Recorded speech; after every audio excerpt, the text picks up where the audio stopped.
The action roguelike genre has been popping in recent years, and it doesn't seem like it's going to be slowing down anytime soon.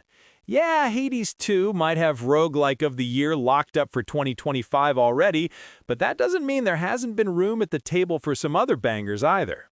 Thunderful Publishing seems to be developing a keen eye for these projects, as they already pushed out Lost in Random: The Eternal Die alongside Stormteller Games earlier this year, a title I personally had a great time with back when I reviewed that one as well.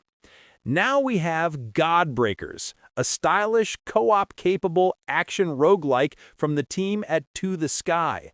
I previewed this title way back in July, and I'd had such a good time alongside a couple of my colleagues that I truly couldn't wait for the game's full release to see if it could stick the landing.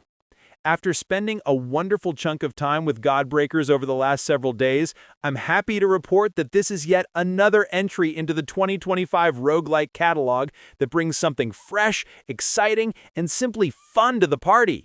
Don't let this one slip under the radar if you're a fan of the genre. Vibrant, stylish presentation. Right off the bat, and especially once you jump into the first real level after a quick tutorial, you'll quickly notice that Godbreakers is one of the most vibrant games out there. It's a visual style that I think works amazingly well, and gives us constant fun and colorful things to look at without falling into the Fortnite-style vibe that many other hyper-vibrant games seem to want to ape these days. Across the game's 6 levels you'll set out to conquer, the saturation of color on the screen will keep your senses satisfied with each and every run as you set out to complete your mission of becoming human again and saving the sun after AI wiped out civilization.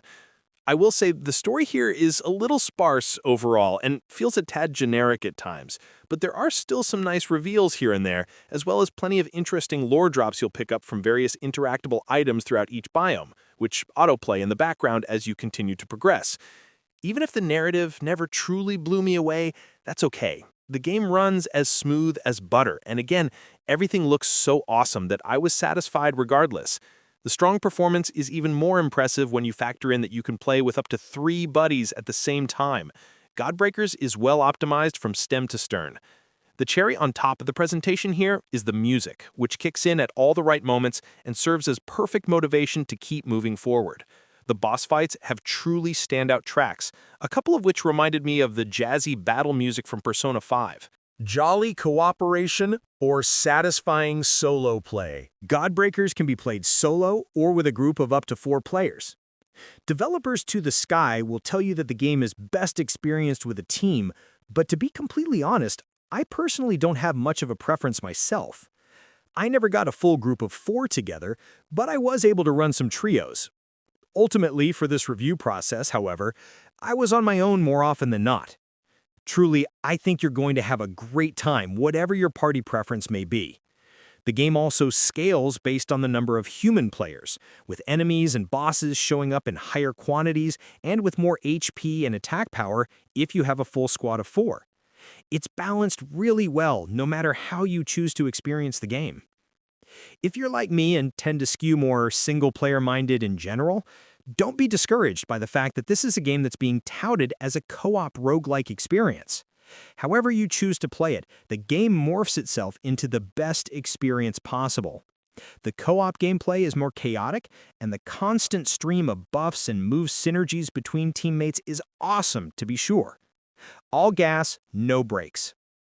Still, there's something really nice about the solo experience here too, and the game starts to take on a much more tactical and precise feel when you have no one else to rely upon but yourself in the face of a hulking boss with tons of devastating AoEs or swarms of aggressive grunt enemies.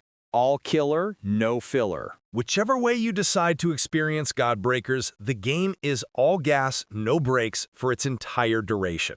There's a little time dedicated to narrative, nor is there a ton to really manage and fuss with between runs as you attempt to work through all the game's worlds in one go. I, for one, am glad about this design choice. Godbreakers' third-person action combat style is so fun and fluid that I never wanted to waste my time with anything else anyway. All you're going to be doing here is fighting enemies, and it feels amazing. You get into a genuine flow state with every move in your arsenal. As a Soulsborne diehard, the combat had me feeling right at home in no time. You have a light attack, a charged heavy, and the ability to chain the two together for devastating combo moves. Additionally, you have a dash, a jump, and attack styles to go with both these moves as well. The cool selling point here, however, is the God-breaking ability, which allows you to inhabit an enemy when their health is low enough, detonate them into oblivion, and steal a single use of their powers as a result. It's kinda like Kirby, except much more explosive. These powers can be run winners when deployed at the right times, so experimenting with God-breaking every enemy in the game is a must. You also have a special move on a cooldown, as well as items like grenades or poison AoEs to leverage as often as their timers reset too. It's a decent number of things to juggle at first, but once you're able to wrap your head around everything, you get into a genuine flow state with every move in your arsenal. As cool as the combat is, a roguelike is really only as good as its enemies and bosses, and Godbreakers, once again, is all killer, no filler in this regard as well. Basic enemies all have satisfying movesets to learn and internalize, and each encounter becomes a dance of proper dodging followed by an onslaught of punishment from the end of your blade.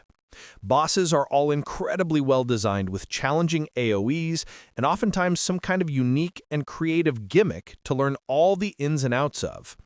The ramp up in difficulty between each one is pretty much perfect, culminating with a really cool final boss that caps off a run in dramatic and rewarding fashion. A new meaning to cancel culture. One last feature of the combat that I think deserves its own little section of this review is the wonderful dodge canceling mechanic. In fact, back when I previewed this game in July and got to watch a presentation from the dev team, one of the things they were most eager to discuss was this canceling ability. Basically what this means is no matter what action you're doing on the screen, be it an attack swing or a special ability use, you can always dodge out of your move and cancel it immediately. If you've ever played Dark Souls and felt frustrated that you feel stuck in an animation and can no longer dodge an incoming attack, even if you clearly see it coming, this feature is for you. Dodge canceling might sound like something small, but this simple addition makes every single combat encounter so insanely fluid and responsive that Godbreakers ends up feeling like one of the slickest action games in recent memory. I can't imagine the game without this dodge cancel feature, and honestly, it's going to be a bummer to go back to some of my favorite action games that don't have this mechanic now that I've used it and loved it so much here. This simple but incredible feature really drives home what Godbreakers does well, which is all of the little things. No, nothing within the game is truly revolutionary, but it's all so well executed, thoughtful, and finely tuned that it ends up being a genuine joy to play consistently, run after run.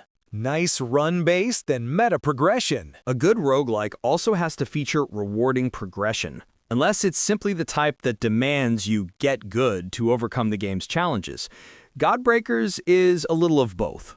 On a run-to-run basis, you'll pick up buffs and abilities to make your current attempt a little easier.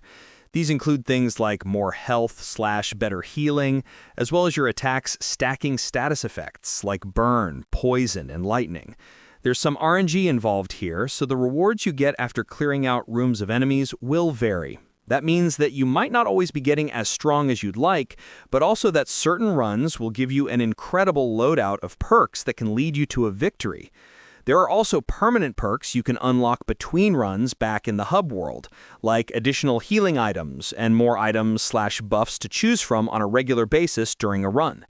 None of these feel like total game changers in the moment, but once you start to stack enough up, you'll absolutely notice yourself getting appropriately stronger. All of these things considered, it still only took me 3 total attempts to beat a run. After doing this once, however, you'll quickly learn the game isn't actually over, and you need to attempt things all over again with a collection of difficulty modifiers active to make things even more challenging. You'll also keep unlocking new subclasses to try out, though my favorite was just the standard Lancer class that you have available from the beginning.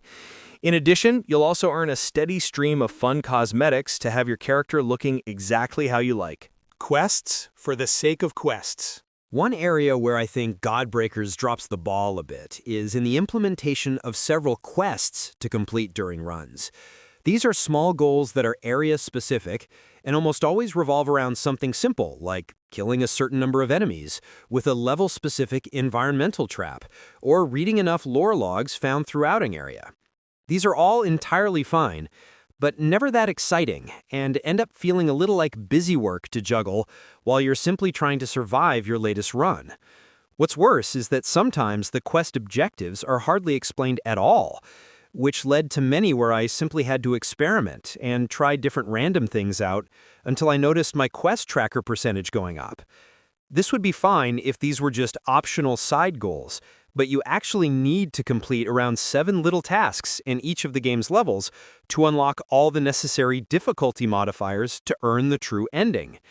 It feels bad in the instances where you truly don't know what you're supposed to be doing, also with the understanding that you can't actually beat the game till you figure this obscure goal out.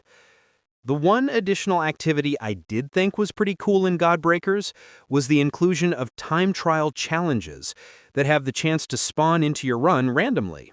These are always optional, but offer loot and health rewards if you're able to clear them within the designated time frame. It was cool and unexpected to see these precision platforming-based trials show up in the game, and I typically had a blast testing my movement skills in these challenges. Do they ultimately add much to the game and feel like a necessary inclusion? No, not really. But it's just another example of one more cool thing that Godbreakers adds in to the roguelike formula to keep it all feeling fresh and exciting from start to finish. Closing comments. Godbreakers is awesome solo and a blast with friends. The roguelite structure, combined with slick, kinetic, third-person action, is a wonderful fit and hits a lovely flow state often. Snappy dodge canceling makes the gameplay consistently fluid and rewarding, and enemy and boss designs are all great. I'm having a very good time running this game over and over with different modifiers. I just wish some of the quests were a bit more clear in their objectives. Still, Godbreakers is well worth checking out, regardless of if you're going it alone or with a squad.